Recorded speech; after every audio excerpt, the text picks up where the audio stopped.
Hey, this is Dave Williams. I'm here today to show you my 1968 Mercury Cougar XR7 that I've got for sale.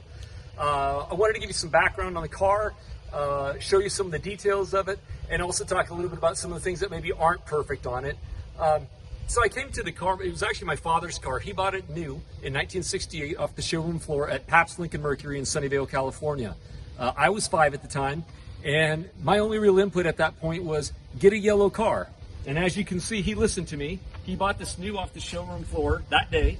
It's pretty fully loaded. It was his daily driver for 15 years up until 1983. At that point, he sent it up to a place called Mostly Mustangs in Oakland, California. Did a restoration on it, a light restoration. Truthfully, didn't do a great job, didn't balance the driveline, never really ran well, and it sat in my parents' garage basically from about 85 until 2006, I believe, when I took it over and brought it down here. I'm in Orange County, California, and I took it up to Don and Ed's up in Long Beach, California for a complete redo. Just disclaimer, I am a car guy. I've usually driven Chevys. I had a Z28 back in high school that I built. I'm not a Cougar expert. I do know a bit about cars. So if I miss anything today, it's just accidental omission. Feel free to ask any questions during the auction, and I'm happy to correct it. So let's spend a few minutes on the car and take a quick walk around. So this is the car. The paint job that's on it is a enamel paint job that was done up in Oakland at Mostly Mustangs in 1983. Truthfully, it's not a great paint job, and you'll see as we go around the car that there's a number of dings and nicks in the car. I opted to just go ahead and leave it as is, hoping that the next person that buys the car would go ahead and finish up taking out the dings and a couple little doodads on the body. So that being said, it's in pretty good shape. Obviously, it's got the original rims.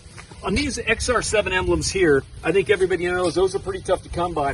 For purposes of the auction and for photos, I've actually taped these on. I found 4 through the years that I bought because I know they're tough to come by. But you'll see here underneath that I taped this one on for photos. It actually does have the original, but it's just obviously tremendously faded. So I didn't want to go ahead and attach these permanently in case somebody wants to do any rim restoration, but they are here.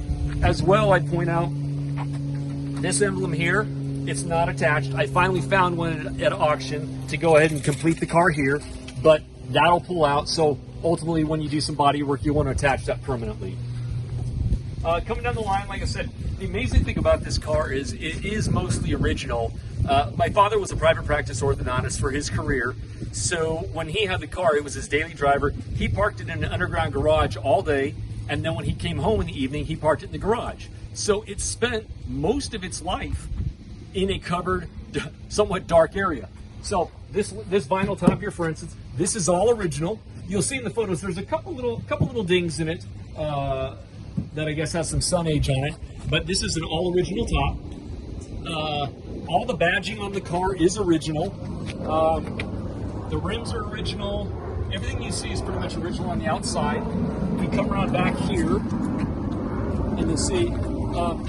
So on the taillights, everybody knows Cougars come with the sequential taillights, and they have the dynamite box that I know people are aware of.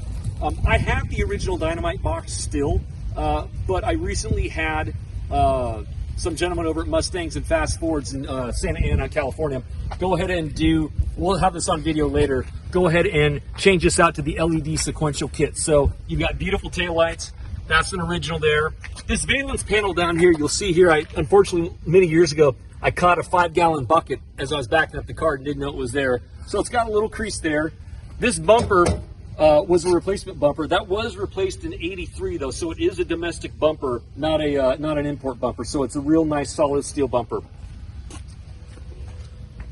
Then coming around here on this side, again, you'll see this is all original again, emblems, what have you. Not a whole lot of additional here, but I mean, you'll see here where there have been a couple, these actually are straight, but the paint's kind of peeling there, a little paint peel there. So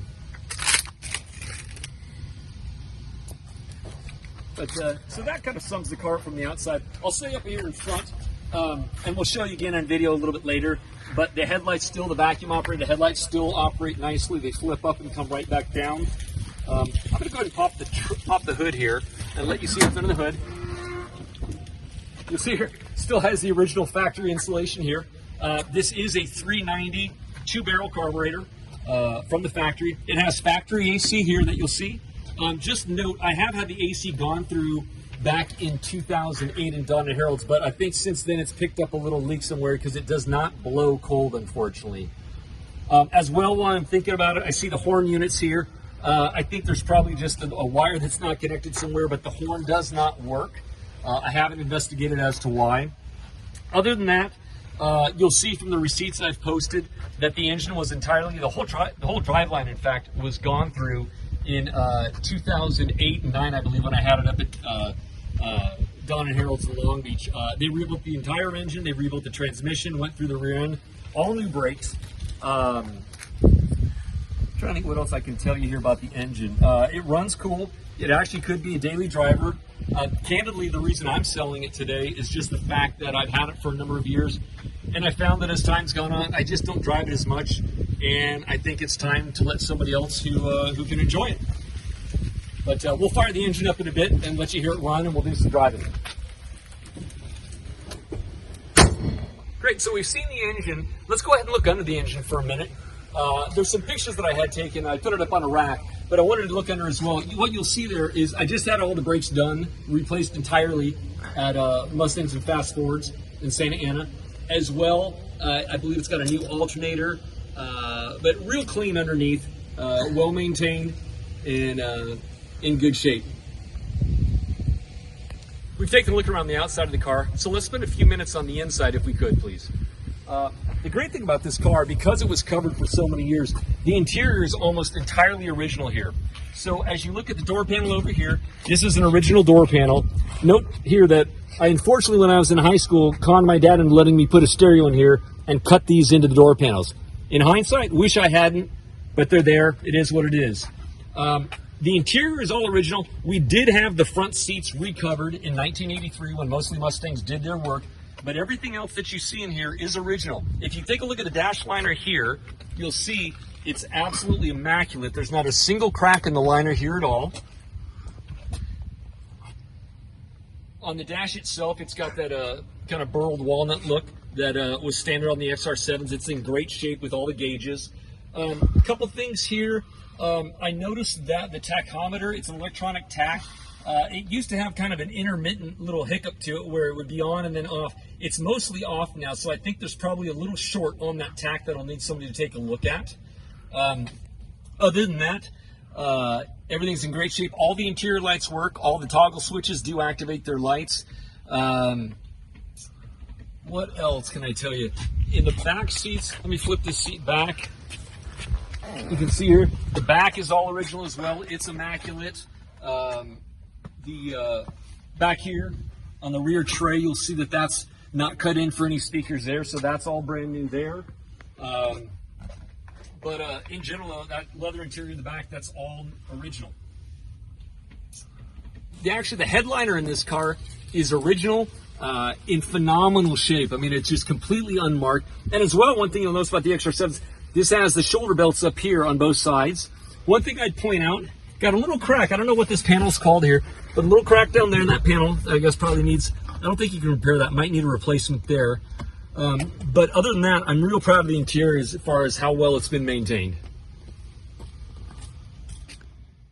We're going to take a look real quick inside the trunk. I'm going to just give you a quick overview now. We're going to shoot a separate video showing some details about this. I just had the trunk kit put in here. So you've got all new matting here. It's pretty nice and clean. Got a little bit of corrosion. You'll see we captured on some photos. A little bit of light rust there and a little bit of corrosion up here, but super light. There is some rust that we're going to show you in another video underneath this trunk mat that we'll go ahead and do details on. But other than that, you know, it's factory original and it looks beautiful, I think. We've got the car running. Let's go ahead and take a look at the headlights. You'll see that the vacuum setting still pops them both open nicely. And as well, got the ID function working. And then let's come on back. We'll take a look at the tail lights. We're going to go ahead and see. We're going to do the brake lights first, and then we'll go ahead and show you how this turn signal fire off.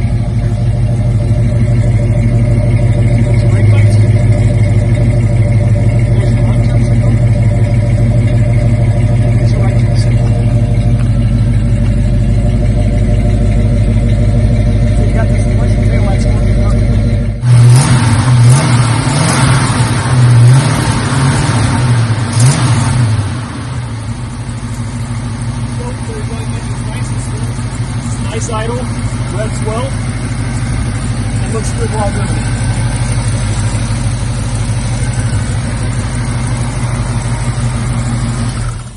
As I told you, my father bought this in Sunnyvale, California in '68, stayed in California its entire life, but I did notice, and apparently this is somewhat common on Cougars, I did notice that there is an area on the left and right in the trunk that does have some rust. We provided some pictures, but you can see down inside that right tub where there is some rust. You can also see as well where I did take some sandpaper and just knock it off right there pretty easily, so it's not deep rust. On the left-hand side here, you will see though where, and apparently again, I think this is supposed to be fairly common, there has been some residual moisture here such that you've got a couple small penetrations where it is rusted out a little bit. So I think there's just been water that sat here over time and did some damage.